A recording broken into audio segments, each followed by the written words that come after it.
You are listening to the Business Leadership Podcast with Edwin Frondozo.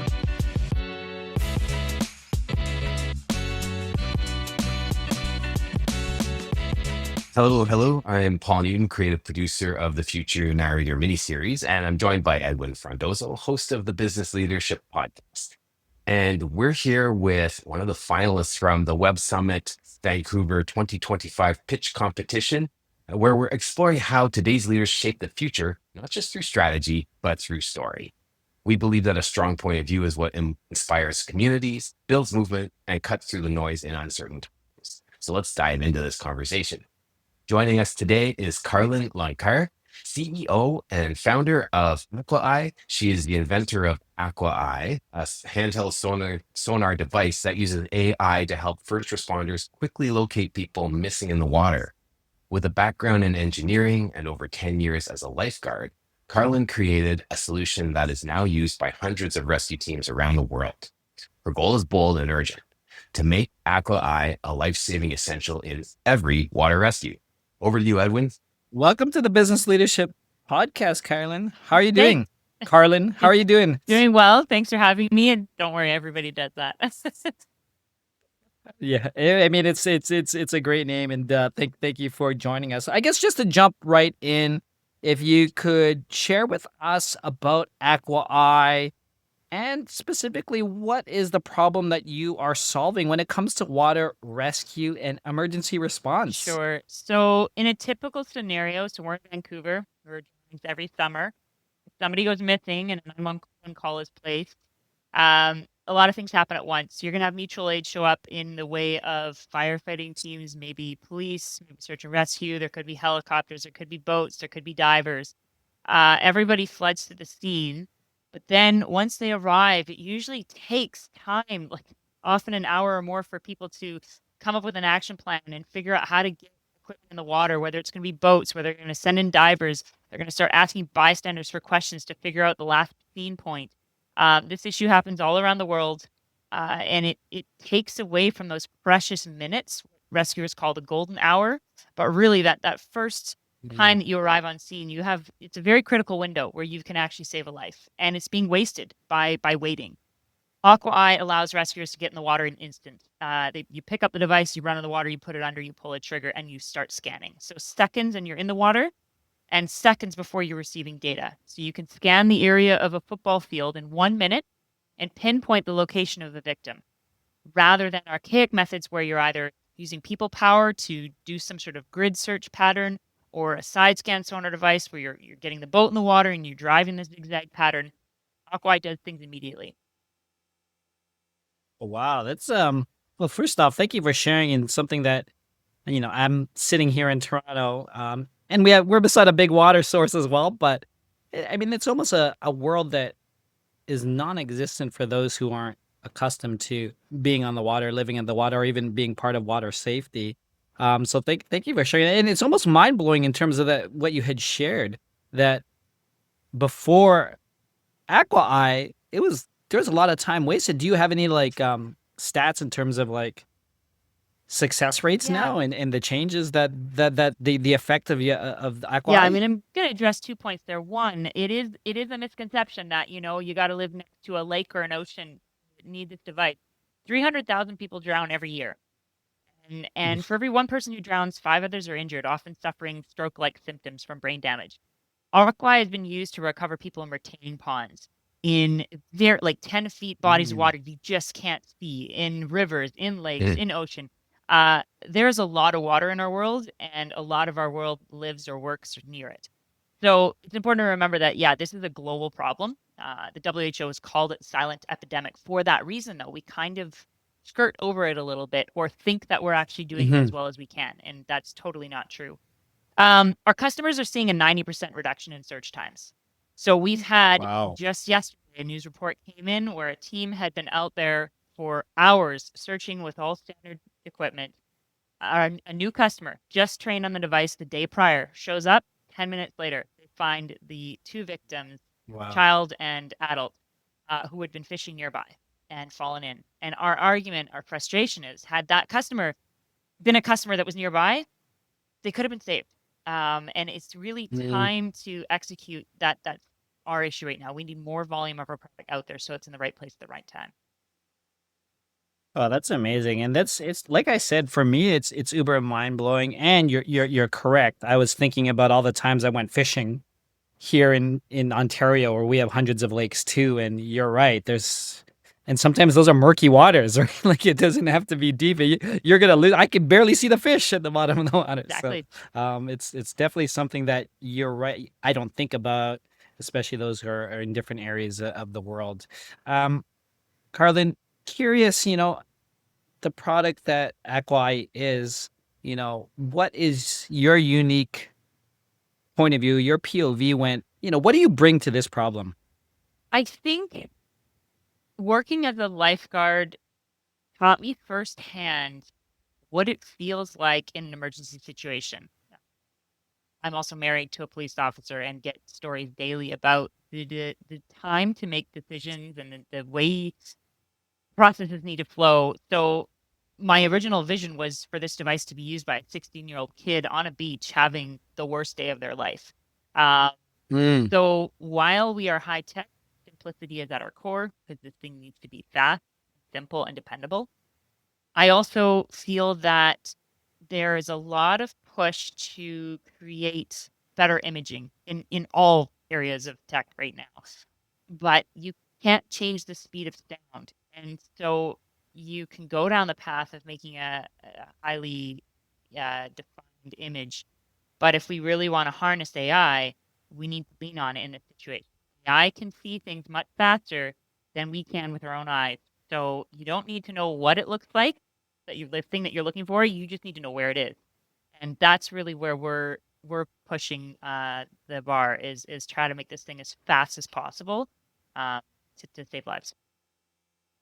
Yeah, and I think just to what you're saying, and then when it comes to technology, it almost sounds like, yes, imaging is great, and it may catch up eventually, but the urgency is now to save people today, and let's use the the technology of it today coupled with AI, right?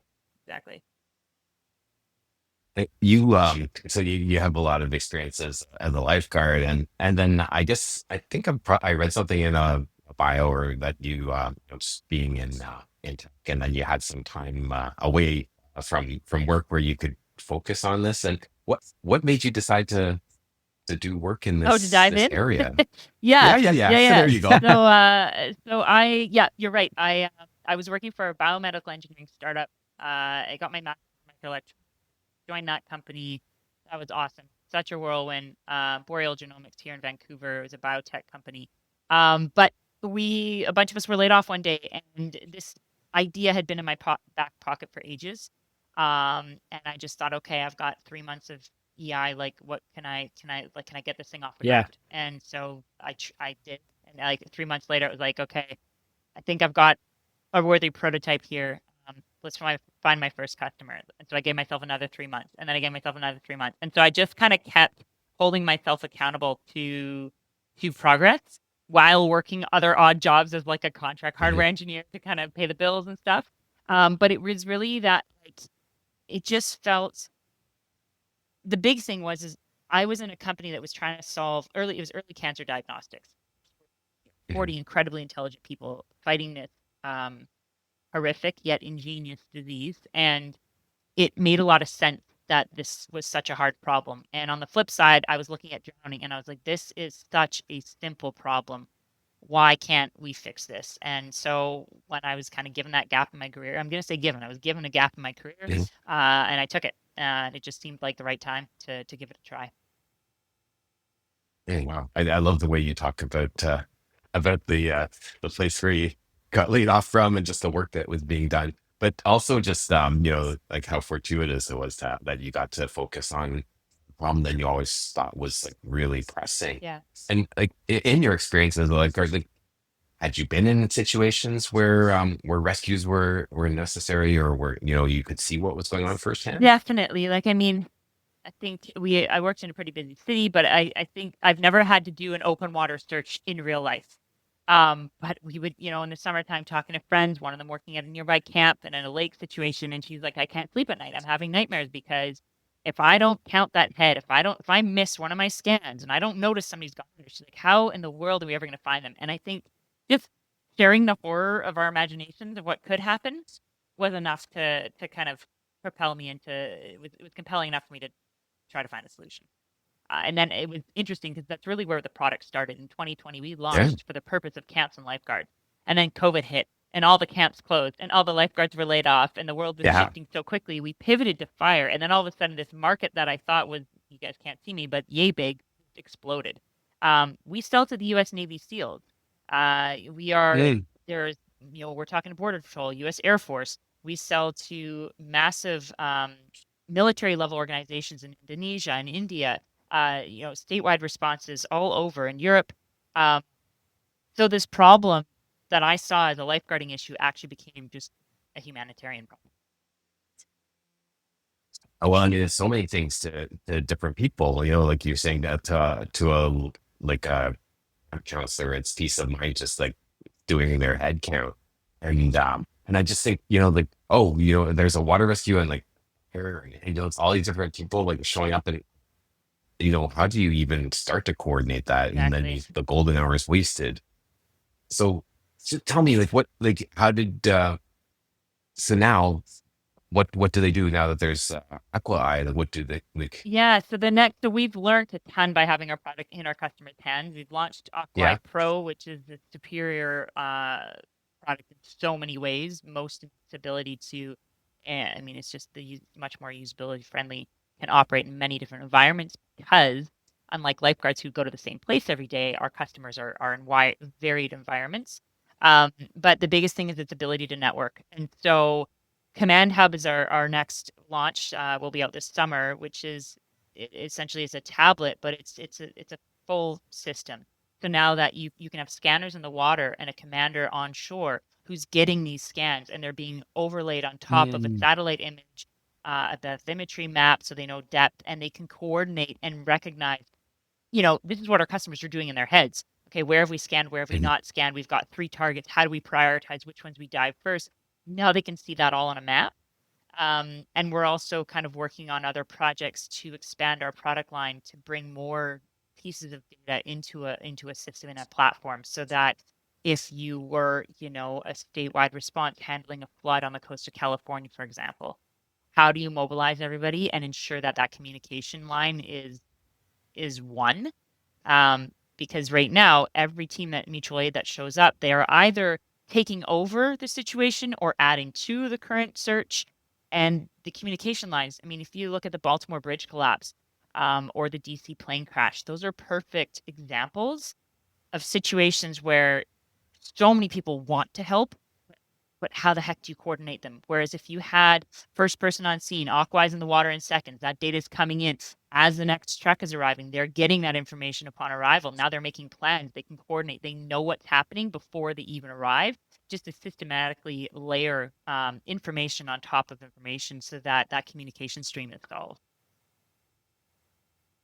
That changing the face of everything regarding water safety and water rescue. Yeah. Like it's crazy. Wow. So what's next? Like how do you make sure everyone knows about this? We're fundraising to really help encourage the marketing push. We're trying to create more video content. We're trying to get more news articles out there because we have so many testimonials. We're getting like weekly information from when it's being used successfully, but we really need to amplify that message. And I can see by the expression on your guys' faces, some of these things are like, oh, I never thought of that. Most of the general public hasn't. And I think that's why it's a silent epidemic. It happens. You hear about it in the news of somebody tragically drowning, but then it kind of okay, and you put it aside. I think general awareness is critical because people need to know that this exists and they need to support their communities to get units in hand and change the way they're doing things. Status quo has been around for a long time. It's important to know that we can do better and we are. Yeah. We just need more units out there. So please shout the word to whomever. Yeah.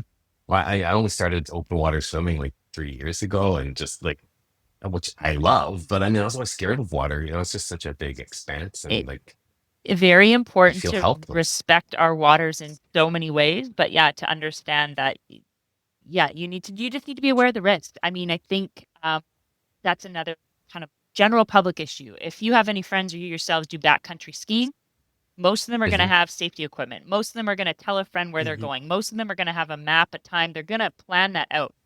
You talk to anybody, a friend going to the beach for the summer, they're probably going to know what beverage is in their cooler. That's about it. There's a very drastic shift in recognizing risk, and I think that needs to be addressed. What do you see as the like sort of the future? Like how will do you see our perceptions changing around I think once water people safety? realize that we actually can save lives, that we can make this happen, instead of getting the whole, there's no way you can do that. Yes, we can. You just need enough units out there. They need to be in every lifeguard tower. They need to be with every public safety member and every fire truck. They need to be everywhere so that we're prepared. And in doing so, it will save us lives, so much risk on our first responders. We would love to eradicate drowning by rescue. So many people drown while trying to save others or recover others. And I think it's important that we support people who do that incredibly dangerous work. Just having this unit everywhere so that it can be actioned when it's needed, be in the right place at the right time. And in turn, it will save a huge amount of cost to our medical system and just as a global issue. Oh, definitely a lot of passion behind this story and the movement that you're starting, and we're really honored to be able to help spread the word with that. And do you have any other questions? No, I think what was going through in my mind, how inspiring the solution and how impactful it is. And it's just, for us to collaborate and to be part of your story and to help mobilize and share this. Because I'm going to be at the beach sometime this summer. I mean, like, man, I interviewed Carlin of Aqua Eye, and you know what they could do? Like, I think part of it is like being awareness of that type of stuff. And the point I want to get at is like, I come from the B2B software world. So whenever I have the opportunity to talk to entrepreneurs who are creating this hardware and really integrating it into industry and being very innovative, it's just so fulfilling. So I'm really, really proud of what you're doing and what you're growing and what you're doing there. And before we let you go, I'd love it if you could just, what first thing that comes to mind, if you could share any thoughts, recommendations, advice to those business leaders or entrepreneurs that are listening today. Oh, I mean, I think you just need strong belief in what you're doing, and try to push aside naysayers until you've got something that you're, tangible. I think it's so much easier, especially in today's world, to be doubtful and negative than it is to be hopeful. And I think if you've got an idea that you think is going to help make the world a better place, hold on to that and push. 'Cause it's you're needed. It's all needed. So I think just surrounding yourselves with people who can help. Obviously, don't hide your head in the sand. Like, it doesn't help to have an idea that everybody's saying like, "Hey, well, that's not going to work. You just drive ahead." That's not what I'm talking about. But I mean, if you have an idea that you think can get there, just hone in on it and support yourself, surround yourself with people who are gonna help you get there. Carlin, thank you so much. Amazing work that you're doing. Thank you for your time and joining us on the Business Leadership Podcast. Thank you so much for having me. It was really fun to be here.